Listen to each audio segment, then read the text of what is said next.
Good afternoon, children. Today we are going to learn the chapter The Thief Story. A young boy makes friends with Anil. Anil trusts him completely and employs him. Lest the boy betray his trust. So, children, the main central character of the story is Anil, and let's see who is that young boy and find out whether that boy will betray him. I was still a thief when I met Anil, and though only 15, I was an experienced and fairly successful hand. Anil was watching a wrestling match when I approached him. He was about 25, a tall, lean fellow, and he looked easygoing, kind, and simple enough for my purpose. I hadn't had much luck of late and thought I might be able to get into the young man's confidence. You look a bit of a wrestler yourself, I said. A little flattery helps in making friends. So do you, he replied, which put me off for a moment because at that time I was rather thin. Well, I said modestly, I do wrestle a bit. What's your name? Hari Singh, I lied. I took a new name every month. That kept me ahead of the police and my former employers. After this introduction, Anil talked about the well-oiled wrestlers who were grunting, lifting, and throwing each other about. I didn't have much to say. Anil walked away. I followed casually. Hello again, he said. I gave him my most appealing smile. I want to work for you, I said, but I can't pay you. So, children, in the very beginning itself, we are introduced to the character Anil. And it is written I, so it's a first person narration. So, who is this I? He is actually a thief, and he is 15 years of age. Later, we realize that his name is Hari Singh, and it is not his real name. Actually, he gets a new name every month, or he changes his name according to the situation. So when he met Anil, he was watching a wrestling match, and Anil was of 25, a tall, lean fellow. And from his look, Hari thought that Anil was easygoing, kind, and simple. And he thought it will be easy to get into the young man's confidence. So he began to flatter him by saying that he looks like a bit of wrestler himself. Later, Hari Singh is expressing his wish of working for him, but Anil says that he will not be able to pay for him. I thought that for a minute perhaps I had misjudged my man. I asked, can you feed me? Can you cook? I can cook. I lied again. If you can cook, then maybe I can feed you. He took me to his room over the Jumna sweet shop and told me I could sleep on the balcony. But the meal I cooked that night must have been terrible because Anil gave it to a stray dog and told me to be off. But I just hung around, smiling in my most appealing way, and he couldn't help laughing. Later, he patted me on the head and said, never mind, he would teach me to cook. He also taught me to write my name and said he would soon teach me to write whole sentences and to add numbers. I was grateful. I knew that once I could write like an educated man, there would be no limit to what I could achieve. It was quite pleasant working for Anil. I made the tea in the morning and then would take my time buying the day supplies, usually making a profit of about a rupee a day. I think he knew I made a little money this way, but he did not seem to mind. Now, what happened? Hari was said that Anil is not having enough money to pay him. Now, Hari is asking him, can he give him food? Now, Anil inquiring him, you can cook? So Anil is asking him whether he can cook for him. And Hari is again lying that he's an excellent cook. But that night, what happened? The food that he made was so terrible that it was given to the stray dog. And Anil asked him to leave. And Hari was smiling in the most appealing way. And Anil told that, okay, I will keep you with me. I will teach you how to cook. Rather than that, he also told him that I will make you read and write. I will teach you how to read and write. And Hari was also thankful and happy because once he is educated, he thought he could get a better life. So it was a good experience working for Anil. Hari used to make tea in the morning. Then he went to buy the necessary things and he used to make a rupee profit from the money that was given from Anil. Anil made money by fits and starts. He would borrow 1 week, lend the next. He kept worrying about his next check. But as soon as it arrived, he would go out and celebrate. It seems he wrote for magazines, a pure way to make a living. One evening he came home with a small bundle of notes saying he had just sold a book to a publisher. At night I saw him tuck the money under the mattress. I had been working for Anil for almost a month and apart from cheating on the shopping, had not done anything in my line of work. I had every opportunity for doing so. Anil had given me a key to the door and I could come and go as I pleased. He was the most trusting person I had ever met. And that's why it was so difficult to rob him. It's easy to rob a greedy man because he can afford to be robbed, but it is difficult to rob a careless man. Sometimes he doesn't even notice he is being robbed, and that takes all the pleasure out of the work. Well, it's time I did some real work, I told myself. I'm out of practice, and if I don't take the money, he will only waste it on his friends. After all, he doesn't even pay me. Now, Anil used to make money by writing for magazines, and he was having not a very lavish life. Okay, and one evening, what happens is that he's coming with a bundle of notes. Actually, he sold one of his books to a publisher, and he kept the money very safely under his mattress. Now, Harry's thief mind was coming out, and he thought of taking away that money. And he felt so difficult to rob Anil because Anil was so good to him.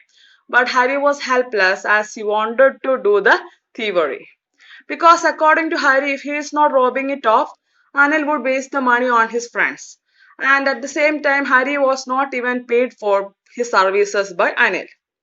Anil was asleep. A beam of moonlight stepped over the balcony and fell on the bed. I sat up on the floor, considering the situation. If I took the money, I could catch the 10:30 express to Lucknow. Slipping out of the blanket, I crept up to the bed. Anil was sleeping peacefully. His face was clear and unlined. Even I had more marks on my face, though mine were mostly scars. My mind slid under the mattress, searching for the notes. When I found them, I drew them out without a sound. Anil sighed in his sleep and turned on his side towards me. I was startled and quickly crawled out of the room. When I was on the road, I began to run. I had the notes at my waist, held there by the string of my pajamas.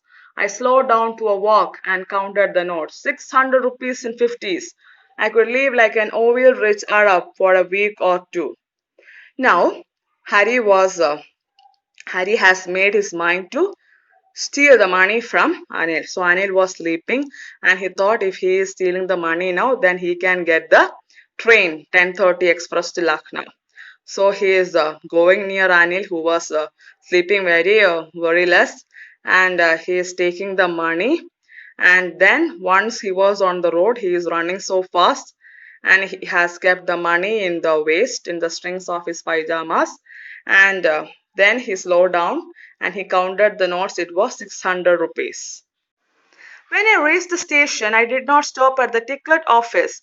I had never bought a ticket in my life but dashed straight to the platform. The Lucknow Express was just moving out. The train had still to pick up speed and I should have been able to jump into one of the carriages. But I hesitated for some reason I can't explain. And I lost the chance to get away. When the train had gone, I found myself standing alone on the deserted platform. I had no idea where to spend the night. I had no friends, believing that friends were more trouble than help. And I did not want to make anyone curious by staying at one of the small hotels near the station. The only person I knew really well was the man I had robbed. Leaving the station, I walked slowly through the bazaar. In my short career as a thief, I had made a study of men's faces. When they had lost their goods, the greedy man showed fear, the rich man showed anger, the poor man showed acceptance. But I knew that Anil's face, when he discovered the theft, would surely a touch of sadness, not for the loss of money, but for the loss of trust. I found myself in the Maidan and sat down on a bench. The night was chilly, it was early November, and a little drizzle added to my discomfort. Soon it was raining quite heavily. My shirt and pajamas stuck to my skin, and a cold wind blew the rain across my face. Now, once Harry reached the station, he was not able to get the ticket because he was not used to buying tickets. But as the Lucknow Express approached, even though he went to the platform, he was not able to get the train. Something was preventing him from hesitating him and he can't explain it. And when the train went, he found himself standing all alone in that lonely platform. He had no idea where to spend the night, and he just moved around to the bazaar. He was thinking how Anil will feel when he will realize about the theft. Because, according to him, the greedy man will show fear, the rich man will show anger, the poor man will show acceptance, but Anil's face will have a look of sadness. It is not because of the loss of money, but it will be because of the loss of trust. So he was sitting on a bench on a Maidan and he was thinking about Anil's reaction, how sad Anil will be and all. And then the rain began and he was quite wet in the rain. I went back to the bazaar and sat down in the shelter of the clock tower. The clock showed midnight. I felt for the notes. They were damp from the rain. On his money in the morning, he would probably have given me 2 or 3 rupees to go to the cinema. But now I had it all. I couldn't cook his meals, run to the bazaar, or learn to write whole sentence anymore. I had forgotten about them in the excitement of the theft. Whole sentences, I knew, could one day bring me more than a few hundred rupees. It was a simple matter to steal, and sometimes just as simple to be caught. But to be a really big man, a clever and respected man, was something else. I should go back to Anil, I told myself, if only to learn to read and write. I hurried back to the room, feeling very nervous, for it is much easier to steal something than to return it undetected. I opened the door quietly, then stood in the doorway. In clouded moonlight, Anil was still asleep. I crept to the head of the bed, and my hand came up with the notes. I felt his breath on my hand. I remained still for a minute. Then my hand found the edge of the mattress and slipped under it with the notes. I awoke late next morning to find that Anil had already made the tea. He stretched out his hand towards me. There was a 50 rupee note between his fingers. My heart sank. I thought I had been discovered. I made some money yesterday, he explained. Now you will be paid regularly. My spirits rose. But when I took the note, I saw it was still wet from the night's rain. Today we will start writing sentences, he said. He knew, but neither his lips nor his eyes showed anything. I smiled at Anil in my most appealing way, and the smile came by itself without any effort. Now, children, what happened is that Harry has made his mind to go back because he was thinking about the good moments he had with Anil. According to him, tomorrow Anil will be giving him 2 or 3 rupees to go to the cinema, and he will not be getting the chance to cook his meals or to run to the bazaar. Actually, Harry was enjoying working for Anil and he forgot about all these things because of the excitement of the theft. And moreover, he was excited about learning to write whole sentences because he was sure that after becoming educated, he can be a big man, a clever and respected man. So he decided to go back to Anil. But he was very nervous because it is easy to steal the money, but it is very hard to place back the already stolen money. Somehow he gathered courage and he kept the money back. Actually, the notes were wet, damp by the rain. So next morning he awoke so late and Anil had already made the tea and he gave him 50 rupee notes and he said that Harry will be paid regularly and he said that today they are going to learn writing sentence and Harry smiled at Anil and it was not a fake smile at all. It was a smile of gratitude. Even though Anil realized that the money was taken by someone, Anil is also not showing anything. He is not making Harry feel guilty. A very nice chapter, isn't it, children? And this wonderful story was written by Ruskin Bond. So, children, come on, let's brief up the summary of the story. It is the story of a young boy. He is only 15 years old. He is a thief. The thief himself tells this story. The thief says he was only 15, but he was a successful hand. He offered to work for a man named Anil and started living with him at his house, but his main purpose was to rob Anil. Anil shows full trust in the boy. He gives him the key of his room. He knows that the boy is making money in his daily purchases, but he never gets angry with him. He teaches the boy how to write.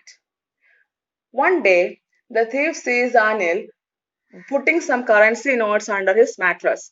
He steals the money and runs away with it. He wants to catch a train and leave the town. But somehow he misses the train. He goes to a park and sits there on a bench. He feels a prick in his conscience. He can't deceive a person who has been so good to him. He sees in Anil the fulfillment of his dream. He could learn a person. He can't deceive a person who has been so good to him. He sees in Anil the fulfillment of his dream. He could learn from him how to write. Then he could lead an honest life. He could become a really big person. These thoughts bring about a change in the thief's heart. He comes back and puts the money under the mattress. Anil is still asleep. The next morning, the thief sees that Anil knows all about his act of stealing. But Anil makes no mention of it. He only says, so, children, I hope it's clear for you. Now, let's see the message. What message the chapter gives us? The writer shows how the reformation of a criminal is best achieved through love and understanding rather than punishment. The story deals with basic human values and relationships. In this story, we have the theme of aspirations, connection, trust, betrayal, friendship, guilt, change, kindness, and honesty. It highlights the importance of learning and education and the consequences of its deficit. Education can be a useful tool in grooming a person to think, do, and conduct his affairs in a manner conducive to societal and personal good. So, Anil sets a very good example by reforming a thief, Hari, to a well educated man. Okay, children, thank you.